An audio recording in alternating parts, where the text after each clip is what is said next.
नमस्कार दोस्तों, मैं नीरज स्वागत करता हूँ आपका डीएनडी क्लासेस में। और क्वेश्चन नंबर 16 लेके आ गए हैं हम इस वीडियो के अंदर। चैप्टर है अपना फाइनल अकाउंट विद एडजस्टमेंट वाला। चैप्टर नंबर 19 होगा शायद आपकी नई वाली टीएस ग्रेवाल बुक के अंदर। देखो, अगर किसी के पास में पहले की टीएस ग्रेवाल बुक है तो किसी का चैप्टर नंबर 18 हो सकता है, किसी का 19 हो सकता है, किसी का 20 हो सकता है, उससे कोई फर्क नहीं पड़ता। क्वेश्चन आप तो मैच कर लो, ये क्वेश्चन जरूर होगा। हो सकता है आपके ईयर ऊपर नीचे दे रखा हो, बस वो वाला फेयर होगा, इससे ज्यादा कुछ भी नहीं होगा। तो ठीक है, तो मेरे दोस्तों यहाँ पर करना शुरू करते हैं। अपन को ट्रायल बैलेंस दे रखा है और अपन को बनाने की बोल रहा है। नीचे बताया है इसने कि prepare trading account, profit and loss account for the year end 31 March 2024 end balance sheet as on that date after making the following adjustment. ठीक है, अपन को तो वही तीनों आइटम बनाने हैं इसके अंदर। अब फटाफट से अपन क्या कर देते हैं, सबसे पहले कोडिंग कर देते हैं। कोडिंग में सबसे ऊपर दे रखा है मेरे दोस्तों बैलेंस शीट। तो बैलेंस शीट आपको पता है एसेट साइड में है। इसके बाद में दे रखी है परचेस। परचेस ट्रेडिंग का आइटम है, पर देखो ध्यान रखना, इसके आगे एडजस्टेड लिख रखा है इसने। एडजस्टेड का मतलब हो गया कि ये जो परचेस है ना, इस परचेस में कुछ एडजस्टमेंट हो रखे हैं। क्या क्या एडजस्टमेंट हो रखे हैं? इसमें ओपनिंग स्टॉक ऐड हुआ हुआ है, इसमें से परचेस रिटर्न माइनस हुई हुई है। ये एडजस्टमेंट इसमें ऑलरेडी हो रखा है और क्लोजिंग स्टॉक भी माइनस हो रखा है। तो इसमें ओपनिंग स्टॉक का एडजस्टमेंट हो रखा है, क्लोजिंग स्टॉक का एडजस्टमेंट हो रखा है और परचेज रिटर्न का एडजस्टमेंट हो रखा है। तब जाके ये क्या बनी है, एडजस्टेड परचेज बनी है। तो जब हम ट्रायल बैलेंस के अंदर एडजस्टेड परचेज लिखेंगे ना, तो जिन जिन चीजों का एडजस्टमेंट इसमें हो रखा है, जैसे ओपनिंग स्टॉक, क्लोजिंग स्टॉक और परचेज रिटर्न, तो हम ये दोबारा नहीं लिखेंगे अब ट्रायल बैलेंस के अंदर। ठीक है ना। इसके बाद में बात आती है सैलरीज की। तो सैलरी आपको पता ही है, प्रॉफिट एंड लॉस अकाउंट का आइटम है। बैड डेट्स भी प्रॉफिट एंड लॉस अकाउंट का आइटम है। वेजेस ट्रेडिंग का आइटम है।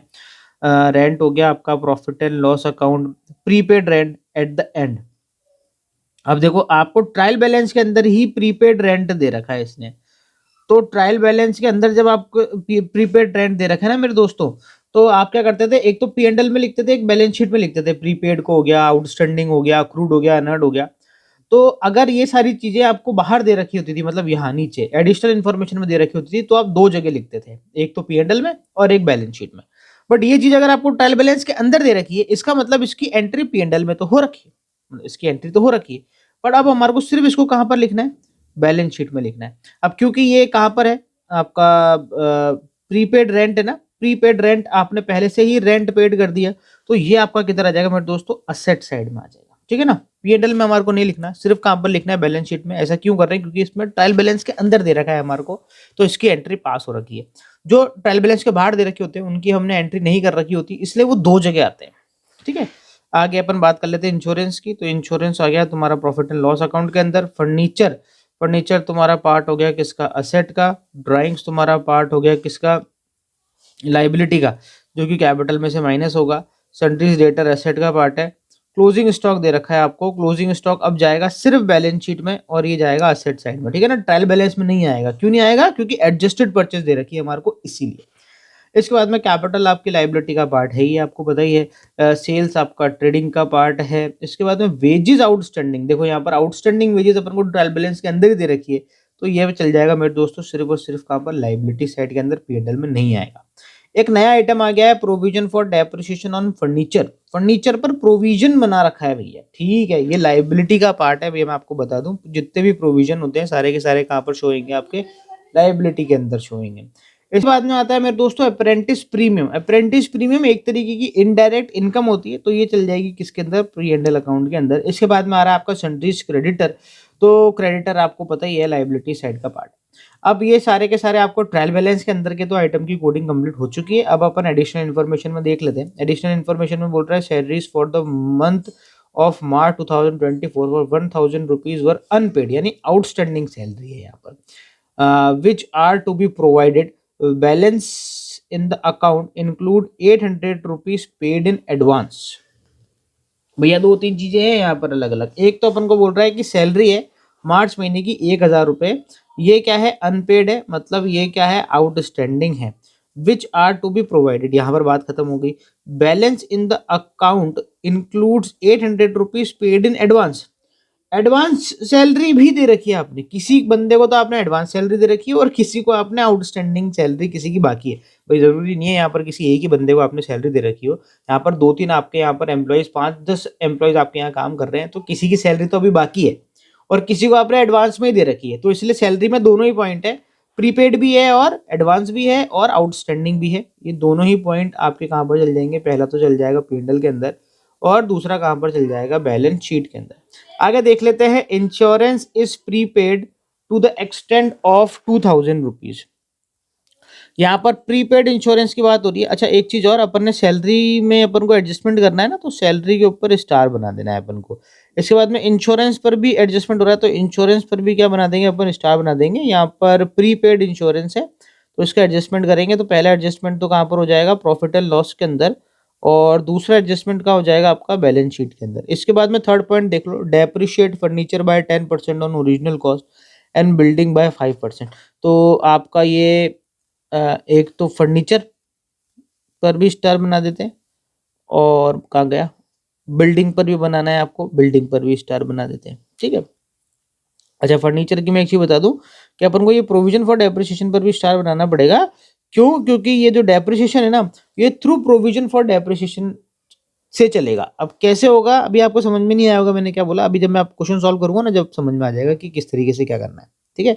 ये नॉर्मल नहीं है, मतलब फर्नीचर पर डेप्रिसिएशन हम सीधे नहीं लगा सकते, यहाँ पर प्रोविजन फॉर डेप्रिसिएशन अकाउंट खुला हुआ है तो उसके थ्रू होएगा सिस्टम। चलो भैया आगे देखते हैं। आगे बोल रहा है भैया, stock of 1500 rupees was taken by Ashok for is personal use. Personal use का मतलब हो गया मेरे दोस्तों ड्राइंग्स। और आपको ड्राइंग्स अगर बाहर दे रखी है, और ये ड्राइंग्स किसकी करी है, इसने स्टॉक की ड्राइंग करी है, तो देखो दो काम होंगे। पहला तो ये क्या होगा, ट्रेडिंग अकाउंट के अंदर जो हम परचेज लिखेंगे ना, उस परचेज में से क्या करेंगे, हम इसको माइनस कर देंगे। दूसरा काम क्या करेंगे, बैलेंस शीट में लिखेंगे इसको, कैपिटल में से माइनस करते हैं ना ड्राइंग से, बस वहां पर माइनस करेंगे। चलो भैया आगे आ जाओ भैया, make a provision for doubtful debts equal to 10% on sundry debtors. तो यहाँ पर आपको पीबीडी बनाना है, पता ही है आपको, एक तो P&L में चल जाएगा और एक बैलेंस शीट में चला जाएगा। अंदर मेरे ख्याल से ट्रायल बैलेंस के अंदर कोई भी पीबीडी नहीं दे रखा, तो सारा का सारा पीबीडी फ्रेश अभी बनेगा। चलो भैया अब अपन को क्या करने का है, अब अपन को अंदर एंट्री करने की है। इसको साइज एडजस्ट कर देते हैं, इसकी हो गई। चलो भैया लिखना शुरू करते हैं। सबसे पहले अपन ओपनिंग स्टॉक नहीं लिखेंगे, दे भी नहीं रखा है, लिखेंगे भी नहीं, दे रखा हो तब भी नहीं लिखेंगे, ठीक है ना, क्वेश्चन में तो दे ही नहीं रखा। अपन सीधे क्या लिखेंगे भैया, बाय परचेज। अब परचेज में ना, परचेज रिटर्न का एडजस्टमेंट तो हो रखा है, पर ये ड्राइंग्स का एडजस्टमेंट नहीं हो रखा। तो बस ये अपन को, ये जो फिफ्थ पॉइंट है ना, इस फिफ्थ पॉइंट की जो ड्राइंग्स है, वो अपन ड्राइंग्स का एडजस्टमेंट यहाँ पर कर देंगे। और कितने की है भैया, 1500 रुपये का है। ये 1500 रुपये यहाँ पर लिखे, कहा है भैया अपना कैलकुलेटर। 2,90,000 माइनस हो जाएगा आपका 1500, तो ये हो रहा है आपको 2,88,500 रुपीज़ का, ठीक है। आगे बढ़ते हैं भैया, आगे इसको एक तो परचेस को काट देते हैं, और एक इस पॉइंट के अंदर ट्रेडिंग के अंदर अपन राइट लगा देते हैं। राइट लगाया वही नहीं दिखेगा, येलो येलो दिखता ही नहीं इसके अंदर। चलो आगे, अब बारी आती है डायरेक्ट एक्सपेंस की। तो अरे मैं बाय क्यों लिख रहा हूँ यार, टू परचेज टू वेजेस। अब देखो यहाँ पर वेजेस का बाहर तो कोई पॉइंट नहीं दे रखा है ना, नहीं कोई पॉइंट नहीं दे रखा, तो वेजेस ऐसे कैसे आ जाएगा, कितना, 10,000 रुपये का। काट दो भैया, और आगे बढ़ो, येलो येलो येलो, बाकी तो कुछ येलो नजर नहीं आ रहा अपन को, तो सेल्स ही दिख रहा है बस। तो अपन क्या कर देते हैं, बाय यहाँ पर सेल्स लिख देते हैं 5,29,500 रुपीज़ की। अच्छा क्वेश्चन में अपन को क्लोजिंग स्टॉक भी नहीं लिखना, क्योंकि अपन को एडजस्टेड परचेस यहाँ पर दे रखी है। चलो कुछ भी नहीं है, एक बार फिर देख लेता हूँ मैं। नहीं कुछ नहीं है, बस अब बैलेंस निकालना है अपन को सीधा। चलो भैया बैलेंस निकालते हैं यहाँ पर, और ये परफॉर्मा खींचा। चलो भैया अब देखो, एक इधर तो ऐसे कैसे आ जाएगी, 5,29,500 रुपीज डेबिट साइड की लगा लेते हैं, इसमें 10,000 रुपये जोड़ने हैं, और तो क्या करना है, 10,000 रुपये ऐड कर देंगे। अब माइनस कर देंगे 5,29,500 में से, तो ये हो जाएगा 2,31,000। चलो भैया बिल्कुल सही आ गई है, 2,31,000 आपका क्या आ गया, ग्रॉस प्रॉफिट आ गया। तो 2 ग्रॉस प्रॉफिट, और ये निकल गया आपका बैलेंसिंग फिगर से।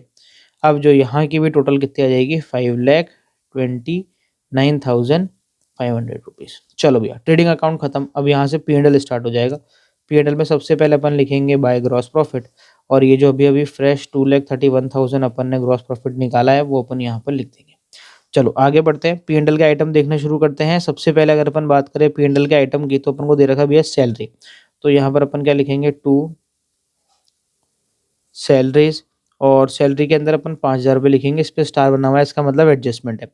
पहला सैलरी का एडजस्टमेंट दे रखा है, इसमें आउटस्टैंडिंग है तो आउटस्टैंडिंग ऐड कर देंगे। कितना है भैया, 1,000 रुपये। इसके बाद में प्रीपेड भी है, तो प्रीपेड यहाँ पर ऐड नहीं होगा, प्रीपेड यहाँ पर क्या हो जाएगा, माइनस हो जाएगा। कितना, 800 रुपये। तो 1,000 जोड़ा, 800 घटाया, इसका मतलब 200 जोड़ दिया, तो 5,200 रुपये आपकी सैलरी। इसका पहला एडजस्टमेंट तो हो गया। चलो भैया सैलरी का एडजस्टमेंट हो गया, सैलरी काट दो। इधर सेल्स का भी हो गया था, तो सेल्स को भी काट देना चाहिए अपन को। आगे बढ़ते हैं अपन, आगे आ रहा है भैया बैड डेट्स। ठीक है भैया, टू बैड डेट्स कितना आ गया, 2,000 रुपये का, काट दो इसको। इसके बाद में आ रहा है रेंट, तो आ जाएगा भैया टू रेंट, कितना, 5,000 रुपये। कोई एडजस्टमेंट तो नहीं है ना रेंट के ऊपर, वैसे तो खैर नहीं लगाया था अपन ने कुछ भी। इसके बाद में है भैया इंश्योरेंस, इंश्योरेंस पे है, इंश्योरेंस आ गया आपका 5,000 रुपये। अब इंश्योरेंस पे बाहर क्या है, एडजस्टमेंट है, प्रीपेड इंश्योरेंस है ना, तो माइनस हो जाएगा प्रीपेड, प्रीपेड माइनस हो जाएगा। 2,000 रुपये का प्रीपेड है, तो 3,000 रुपये बाहर आ जाएंगे, और प्रीपेड वाले पॉइंट पे भी एक राइट लगा दो। चलो ठीक है, इसके बाद में इसको काट देते हैं। अब अपन आगे बढ़ते हैं, इधर के आइटम तो हो गए खत्म। अब आते हैं इधर क्रेडिट साइड वाला आइटम में। इनकम दे रखी है यहाँ पर, बाय अप्रेंटिस प्रीमियम, और ये हो गया मेरे दोस्तों 500 रुपीज़, ये भी आ गया, इसको यहाँ से काट दो। अब देखो P&L के सारे आइटम तो खत्म हो गए ट्रायल बैलेंस के। अब अपन नीचे देख लेते हैं। फर्स्ट पॉइंट अपना कवर हो ही गया, सेकंड पॉइंट कवर हो गया, थर्ड पॉइंट डेप्रिसिएशन लगाना है भी। तो देखो जो फर्नीचर है ना, फर्नीचर का यहाँ पर प्रोविजन फॉर डेप्रिसिएशन अकाउंट बना हुआ है। इसका मतलब हो गया कि जितना भी इस फर्नीचर पर डेप्रिसिएशन लगता जा रहा है ना, वो सारा का सारा हम कौन सा अकाउंट में डालते जा रहे हैं, प्रोविजन फॉर डेप्रिसिएशन अकाउंट में डालते जा रहे हैं। तो इस साल जो हम डेप्रिसिएशन लगाएंगे फर्नीचर पे, वो भी कहां पर डालेंगे, प्रोविजन फॉर डेप्रिसिएशन में। तो यहां पर अपन है ना, टू डेप्रिसिएशन ऑन फर्नीचर नहीं लिखेंगे अपन, यहां क्या लिखेंगे, to provision for depreciation furniture. ठीक है, और फर्नीचर पे कितना डेप्रिसिएशन कैलकुलेट करना है, 10%। कहां दे रखा भैया फर्नीचर, ये दे रखा 60,000 रुपए का, तो 60,000 रुपए का 10% कितना हो जाएगा आपका, 6,000 रुपए। तो इस साल हमने 6,000 रुपए का डेप्रिसिएशन और लगा दिया फर्नीचर के ऊपर। अब मशीनरी पर तो ऐसा कोई प्रोविजन बना नहीं रखा, तो यहाँ पर अपन सीधा लिखेंगे to depreciation on building, sorry building बोला मैंने, कुछ और बोल दिया। बिल्डिंग पर कोई प्रोविजन नहीं बना हुआ है, तो सीधे अपन क्या लिखेंगे, to depreciation on building. Furniture पे प्रोविजन बना हुआ था, तो अपन लिखेंगे प्रोविजन फॉर डेप्रिसिएशन। ठीक है ना, दोनों के आगे ट्रीटमेंट में भी फर्क आएगा, ये बताऊंगा आगे। बिल्डिंग दे रखी है आपको कितने की, 1,50,000 रुपए की।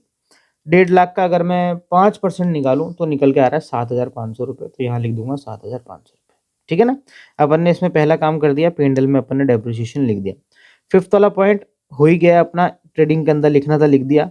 उसके बाद में प्रोविजन फॉर डाउटफुल डेट्स बनाना है। ठीक है भैया, 2 PBD बनाना है अपन को, 2 PBD। डेटर्स का कितना परसेंट, डेटर्स का 10%। तो भैया सन्डीज डेटर कितने दे रखे हैं क्वेश्चन में, जरा संभालो तो, ऊपर ट्रायल बैलेंस में कहाँ गया 25,000 रुपए के डेटर दे रखे हैं भैया। तो 25,000 रुपए का अगर मैं सीधा सीधा 10% निकालूं, तो बड़ा सिंपल सा निकल के आ जाता है 2,500 रुपये। चलो भैया खत्म हो गए, ये सारे के सारे पॉइंट हो गए। अब अपन क्या निकाल लेते हैं, बस इसका बैलेंस निकाल लेते हैं। बैलेंस निकालो भैया, बैलेंस निकालो।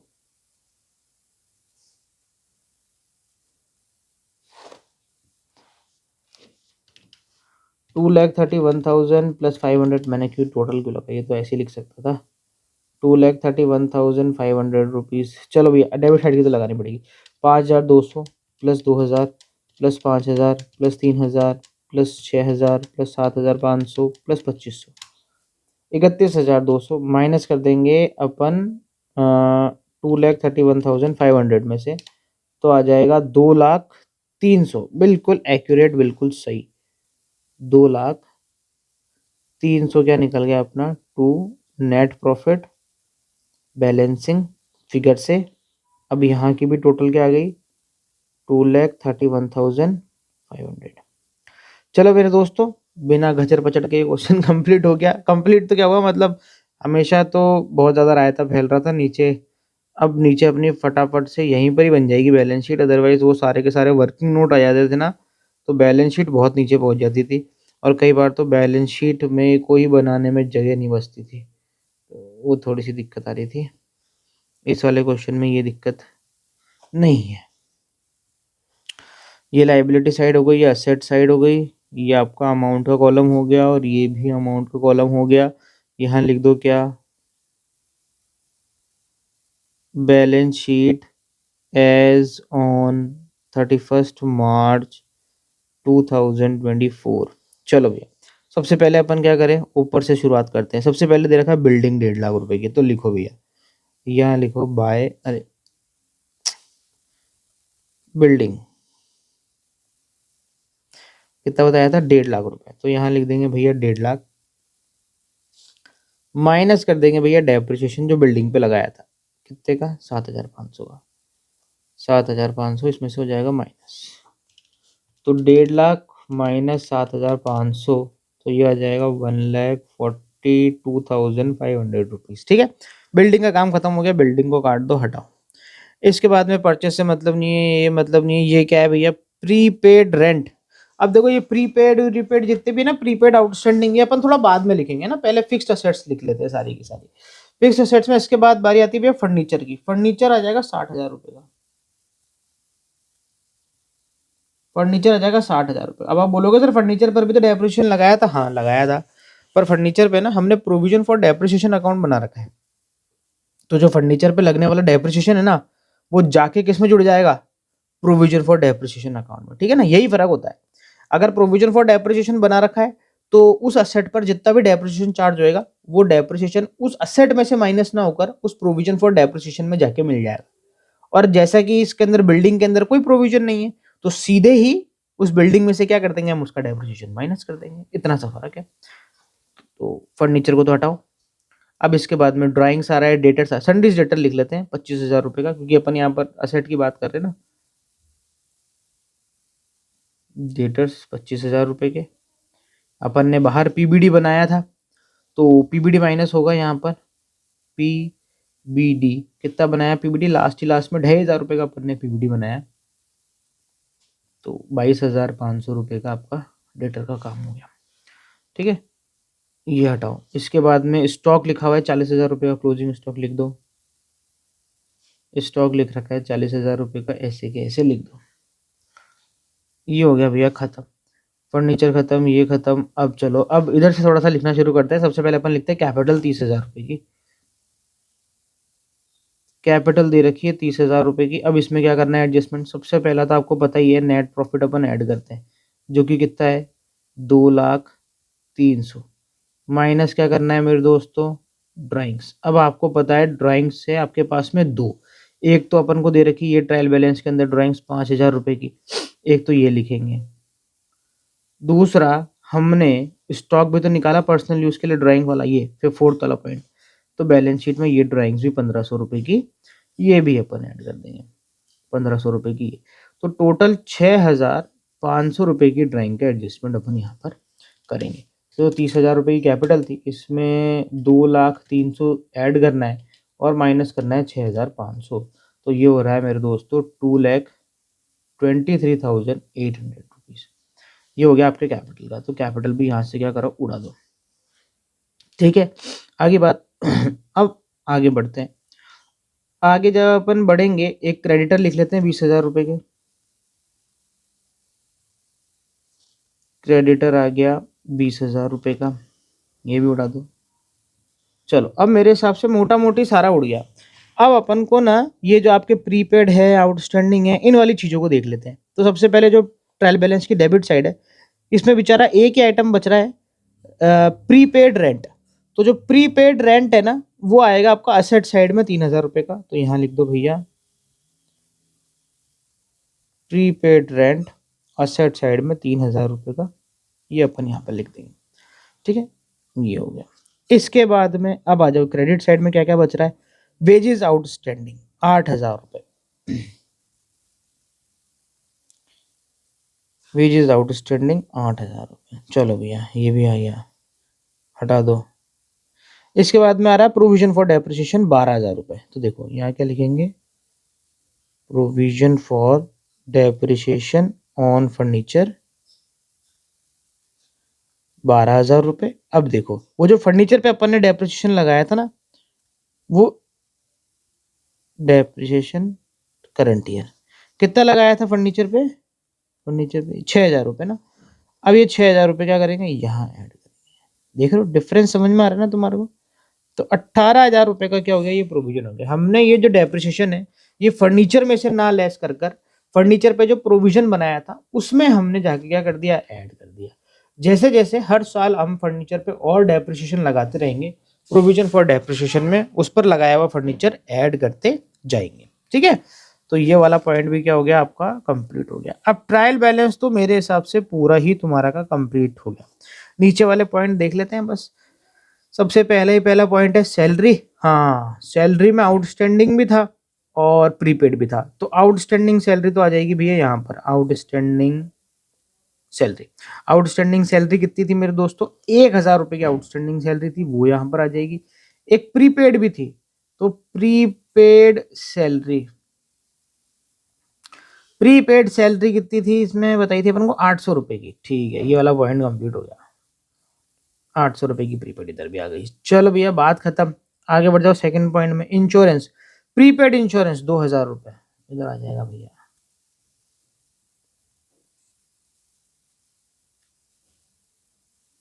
प्रीपेड इंश्योरेंस ये आ गया 2,000 रुपए, ये भी हो गया। डेप्रिसिएशन वाला पॉइंट अपन ने कवर कर ही दिया पहले ही। इसके बाद में ये स्टॉक वाला पॉइंट भी कवर हो गया। प्रोविजन फॉर डेप्रिसिएशन ये भी कवर हो गया, अपन ने माइनस कर ही दिया, इसमें से माइनस कर दिया ना अपन ने डेटर में से, बस कंप्लीट हो गया। तो सारे के सारे पॉइंट क्या हो चुके हैं, कवर हो चुके हैं। अब तो अपन को क्या लगानी है, बस टोटल लगानी है। स्टॉक लिख दिया, हाँ लिख दिया। चलो भैया, स्टॉक क्या है भूल जाते हैं कई बार, इसलिए स्टॉक का क्या अलग से ध्यान रखना पड़ता है। हो जाता है ऐसा कई बार कि स्टॉक लिखना ही भूल गए।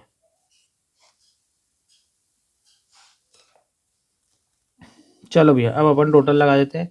सबसे पहले लाइबिलिटी साइड की 2,23,800 प्लस 20,000 प्लस 8,000 प्लस 18,000 प्लस 1,000, तो ये आ रही है 2,70,800। अब लगा लेते हैं एसेट साइड की 1,42,500 plus 60,000 plus 22,500 plus 40,000 plus 3,000 plus 800 plus 2,000, 2,70,800 बिल्कुल सही आ रही है। 2,70,800 मेरे दोस्तों यहाँ पर दोनों साइड मैच कर गई है आपकी बैलेंस शीट की। और इसी के साथ में आपका ये क्वेश्चन यहाँ पर ख़त्म होता है। अब आप बोलोगे कि भैया सर बैलेंस शीट यहाँ पर मैच कर रही है पर ये आंसर तो नहीं आ रहा 2,52,800।